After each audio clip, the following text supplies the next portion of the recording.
మా గ్రామం పోషన్నపేట. నా పేరు శ్రీపతి మల్లయ్య, మండలం బచ్చన్నపేట, జిల్లా జనగాం.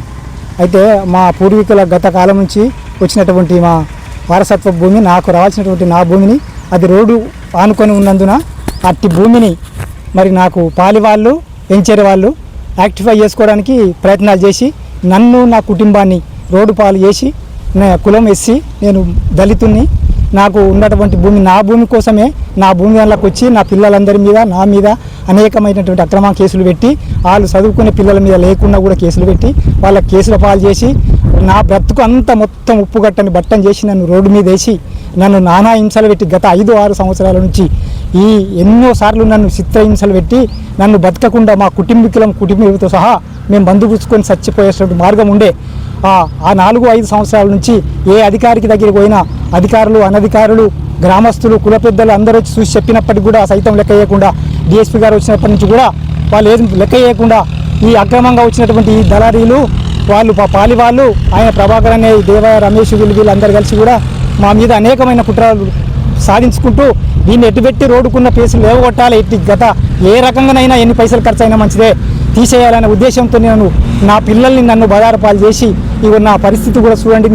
నేను ఎంత అది మా తాతల కాలం, అయ్య కాలం, నా కాలం, నేను 60 సంవత్సరాలు ఉన్న నా వయసు కూడా ఇట్లాంటి కలెక్టర్ గారిని జనగామ జిల్లా ప్రజలకు నేను తెలియజేసిన ఏమనగా, ఇప్పుడు ఇలాంటి కలెక్టర్ని నేను ఎన్నడూ కూడా నా 60 ఏళ్ళ సర్వీసులో పోతండ్రు కానీ నేను ఎక్కడా చూడలే.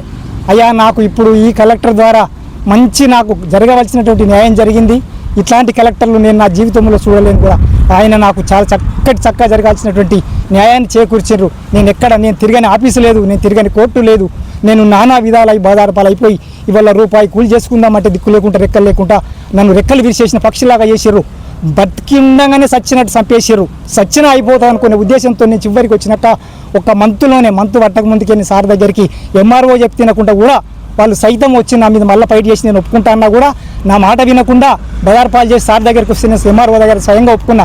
సారు నేను కొడుకుని పిత్తా అని చెప్పిన వాళ్ళని పిలిపించి సార్ ఎంబడే వాళ్ళని మన వెంచర్ వాళ్ళని అడిగితే మేము అట్లా ఒప్పుకోం సార్ అన్నాక సార్ ఎంబడే కలెక్టర్ రాస్తే మేము అనుకోకుండా కూడా ఎంబడే బండ్లు వేసుకొని కలెక్టర్ ఆఫీస్కి రాగానే వాళ్ళందరి బుక్కులు మా బుక్కులు ఏమంటే సార్ దగ్గర తీసుకొని అవి ఒక వితిన్ 20 డేస్లోనే మాకు న్యాయం చేసి సక్రమమైన న్యాయం చేసిండు. మన వరంగల్ జిల్లాకే అధికారిగా ఉన్నటువంటి ఇట్లాంటి కలెక్టర్ నాకు చాలా చక్కటి న్యాయం చేసిండు.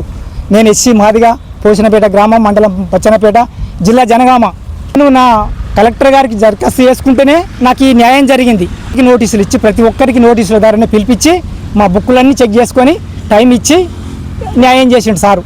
కాస్తుకు, కబ్జకు, పట్టాకు, కొత్త పాస్బుక్, పాత పాస్బుక్, నేను గతంలో వీళ్ళందరూ ఒప్పుకుంటే నా వాటా అదే. అయ్యల రకంగా చూసినా ఏ రకంగా చూసినా నా వాటా అది రోడ్డుకున్నది. ఏం ₹1 కాకుండా నాకు కలెక్టర్ దగ్గర న్యాయం జరిగింది. చక్కటి న్యాయం, స్వచ్ఛమైనటువంటి న్యాయం జరిగింది. నేను నా హృదయపూర్వకంగా నా కుటుంబీకుల ప్రతి ఒక్కరి హృదయపూర్వకంగా సాక్షిగా నేను భగవంతుడు సాక్షిగా చెప్పుకునేది అంటే నాకు చక్కటి న్యాయం జరిగింది. ఈ కలెక్టర్ ద్వారా జరిగింది. నాలాంటి వాళ్ళు కాదు, నా వెనక ఎందరో ఉన్నారు. ఇంకా కలెక్టర్ గారికి నా హృదయపూర్వకమైనటువంటి వందనాలు. నా భార్య తరఫున, మా పిల్లల తరఫున అందరికీ వందనాలు తెలియజేస్తున్నాను.